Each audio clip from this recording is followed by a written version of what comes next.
Ok, alors bonjour, bon mercredi matin à vous.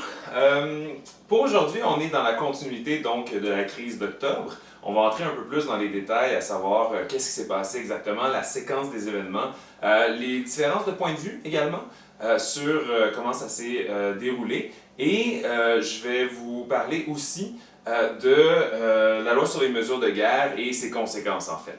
Alors, première des choses. On est donc dans ce contexte-là où il y a la décolonisation, disons, qui a lieu entre la Deuxième Guerre mondiale et les années 60-70. Au Québec, donc, il y a une forme de frustration, il y a une forme, dans le fond, de mécontentement, surtout chez des plus jeunes qui décident, dans le fond, de précipiter les choses, notamment grâce à des moyens terroristes, il faut bien le dire, des moyens, dans le fond, que ce soit des bombes artisanales ou que ce soit des braquages de banques. Et là, on arrive, dans le fond, en octobre, où il va y avoir deux enlèvements à peu près à 48 heures l'un de l'autre. Et ça va donner l'impression au gouvernement municipal de Montréal, provincial donc de M. Bourassa et fédéral de M. Trudeau, que les FLQ sont très très bien organisés en fait. Parce que s'ils arrivent à faire comme ça deux enlèvements de deux grosses pointures, vraiment, c'est qu'ils doivent avoir un réseau, c'est qu'ils doivent être très très bien organisés. Et donc, ça va vraiment frapper très fort, disons, la perspective du gouvernement, des gouvernements à tous les niveaux.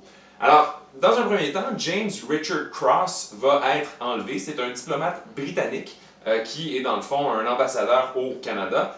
Il est enlevé et 2 jours après, alors que, je pense c'est à Saint-Lambert, alors que le ministre Pierre Laporte, ministre du gouvernement libéral au provincial, alors qu'il est sur disons, le terrain avant de sa résidence, il est enlevé par une autre cellule. Il faut bien comprendre comment ça fonctionnait le FLQ. Les cellules sont composées généralement de 6 à 8 personnes et il n'y a pas de coordination centrale, c'est-à-dire que un membre d'une cellule, par exemple la cellule Chénier ou la cellule Libération, qui sont les deux cellules qui vont être impliquées dans ces deux cas-là, ils ne se connaissent pas les uns les autres, ils ne communiquent pas les uns avec les autres. La raison est très simple en fait, c'est que si une cellule venait qu'à être démantelée ou venait qu'à être arrêtée, ils ne peuvent pas compromettre les opérations d'une autre cellule. Donc, il n'y a pas eu de coordination centrale entre ces deux cellules-là. Vraiment, c'est un peu, je vous dirais, fortuit le fait qu'il y ait deux enlèvements aussi rapprochés l'un de l'autre. Par contre, ça va faire très peur au municipal, au provincial et au fédéral. Et il faut bien s'en souvenir, c'est Jean Drapeau, dont lui-même avait fait la cible du FLQ, notamment par une bombe artisanale chez lui quelques années auparavant. M. Drapeau va demander des gouvernements supérieurs, donc provincial et fédéral, qu'ils prennent des mesures très rapides pour contrer donc ces mouvements-là du FLQ. Robert Bourassa va faire essentiellement la même chose, c'est-à-dire qu'il va faire pression sur le fédéral pour avoir des moyens pour vraiment mettre de la pression sur les membres du FLQ. Alors, que fait Trudeau? Ben, Trudeau va dire, écoutez, ce sont des terroristes. À un journaliste qui lui demande, oui, mais M. Trudeau, qu'allez-vous faire? Vous n'êtes quand même pas pour envoyer les tanks et l'armée dans les rues. Trudeau va dire, écoutez, il y a toujours, en anglais, il va dire some bleeding hearts, qui vont regarder l'armée comme ça, puis ça va leur faire très très mal intérieurement. Et là, il va dire, so all I can say is go ahead and bleed, but we're going to go forward. Et le journaliste continue à lui poser des questions, il lui dit, mais voyons, on est une démocratie, on est un état de droit, on est en temps de paix, allez-vous vraiment recourir à l'armée? Jusqu'où êtes-vous prêt à aller, M. Trudeau? Jusqu'où êtes-vous prêt à aller pour, dans le fond, contrer le FLQ? Et Trudeau va dire « Just watch me ». Et ça va passer à l'histoire comme une des citations les plus célèbres de Pierre-Éliott Trudeau parce que à travers ça, c'est toute sa détermination et le fait que dans le fond, il ne niaisera pas, pardonnez disons ce langage-là familier, il ne niaisera pas avec ces questions-là. Alors, l'armée, effectivement, est dépêchée à Montréal. Et ce qu'il faut bien comprendre, c'est qu'à partir de ce moment-là, en évoquant la loi sur les mesures de guerre, l'habeas corpus est suspendu. Dorénavant, les policiers peuvent vous arrêter sans mandat d'arrestation. Ils n'ont pas besoin de vous faire comparaître devant un juge dans les 24 heures suivant votre arrestation.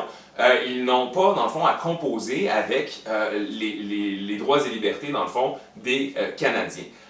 Alors, ça va faire en sorte que, d'une certaine manière, Trudeau règle un peu ses comptes avec le Parti québécois. Parce qu'on va réussir à la GRC à subtiliser la liste des membres du Parti québécois. Et le Parti québécois est une organisation démocratique. C'est un parti politique reconnu qui a même des députés, 7 à l'Assemblée nationale. Et pourtant, on va, dans le fond, associer Parti québécois et Front de libération du Québec. Et on va, dans le fond, arrêter pratiquement 250 membres du Parti québécois qui n'ont rien à voir avec le FLQ et qui, vraiment, dans le fond, ne font pas partie de cette organisation terroriste-là. C'est dans ce sens-là que les mesures sont controversées parce qu'on a frappé très très large, on en a profité pratiquement pour régler les comptes avec des ennemis politiques. Et dans ce sens-là, vraiment, c'est quelque chose qui va rester controversé à ce jour. Dans la présentation PowerPoint, il y a une petite scène très courte sur le film, dans le fond, de Octobre de Pierre Falardeau. Il faut comprendre qui est Pierre Falardeau. C'est un réalisateur qui a toujours été un indépendantiste convaincu et très articulé, dans le fond, pour défendre ce point de vue-là. Et donc, si vous regardez le film Octobre, le dénouement de la crise d'Octobre, qui est en fait l'assassinat, il faut bien le dire, de Pierre Laporte et par la suite la libération de James Richard Cross, dans le film de Falardeau, on pense que c'est un peu accidentel comme décès. C'est-à-dire qu'on va vraiment... écoutez, Pierre Laporte était enfermé dans une maison au sous-sol. Dans le fond, n'avait aucun contact avec l'extérieur. Il était ligoté, il était bâillonné. Et surtout, dans le fond, on le nourrissait peut-être 2 ou 3 fois par jour. Mais il réalise qu'il est dans un sous-sol. Et à un certain point, il en profite pour...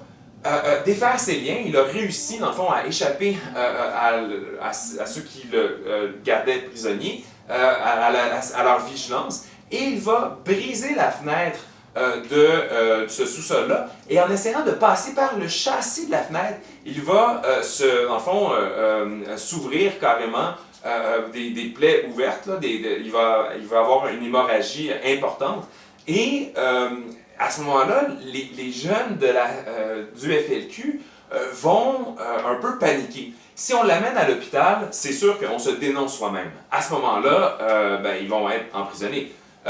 Par ailleurs, si on le laisse mourir, on vient de perdre, dans le fond, notre monnaie d'échange et, disons, d'un point de vue humain, c'est plus difficile à défendre. C'est quand même la décision qu'ils vont prendre. Alors, dans le film de Falardeau, on voit ça un peu comme « Ah, c'est une mort accidentelle, puis dans le fond, ils ne voulaient pas vraiment faire ça. » Écoutez, ils l'ont laissé mourir au bout de son sang.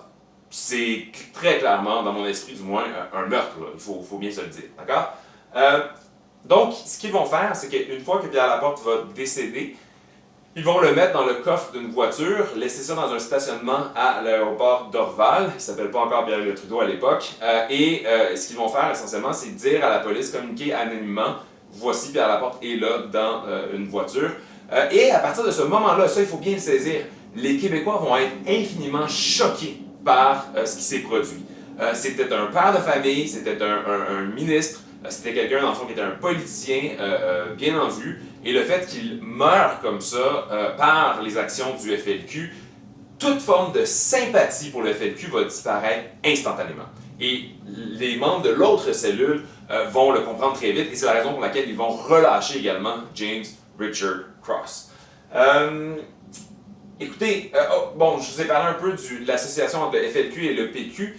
René Lévesque, tout au long de la crise, va vraiment être très très clair, sans ambiguïté, pour dire « Je dénonce la violence et d'aucune manière je souhaite, dans le fond, que par ces moyens-là, on accède à l'indépendance. Si l'indépendance est pour se faire, ce sera de façon politique et de façon démocratique, jamais de manière armée. Et ça, il n'y aura aucune ambiguïté. Mais rappelez-vous donc, ça va être un traumatisme pour beaucoup de membres du PQ, le fait qu'on ait invoqué la loi sur les mesures de guerre et qu'on emprisonne autant de leurs membres, notamment Gérald Godin, qui est essentiellement un poète, un ancien journaliste, quelqu'un qui s'implique pour le Parti québécois et qui va finir par être élu également en 1976 dans la circonscription de Mercier.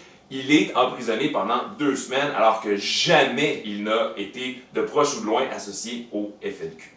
Alors, c'est dans ce sens-là que, à ce jour, c'est encore controversé le fait d'avoir utilisé la loi sur les mesures de guerre. Soit dit en passant, le seul parti politique fédéral qui a voté contre la mise en place de la loi sur les mesures de guerre, c'est le NPD à l'époque. Donc, si vous voulez savoir un peu de trivia, c'est voilà un petit fait pour vous. Dernière chose, envoyez-moi vos questions d'ici à demain. Demain, normalement, c'est une période de questions auxquelles je réponds. Ça va me faire plaisir. À partir d'aujourd'hui, vous allez avoir les pages 131 à 141 qui vont être numérisées dans votre cahier de période. Si vous l'avez avec vous, tant mieux, faites-le directement dans le cahier. Sinon, vous pouvez imprimer ces pages-là, les lire, les compléter et le corriger. Je le mets en ligne vendredi. Donc, c'est votre premier travail. Là, c'est pas juste de me regarder, c'est pas juste de regarder des vidéos et des présentations PowerPoint. Vous avez un peu de travail à faire. 131 à 141 pour vendredi. Ça va être numérisé, écoutez, j'ai envie de dire d'ici à 10h. D'ici à midi environ. Ça va être sur le portail Moodle. Maman, est-ce qu'on peut montrer Florence? Elle fait dodo. Elle fait dodo? Ok. Écoutez, je vais juste vous remontrer ma fille, ce sera pas long. Peut-être que tu fermeras la caméra après, ok?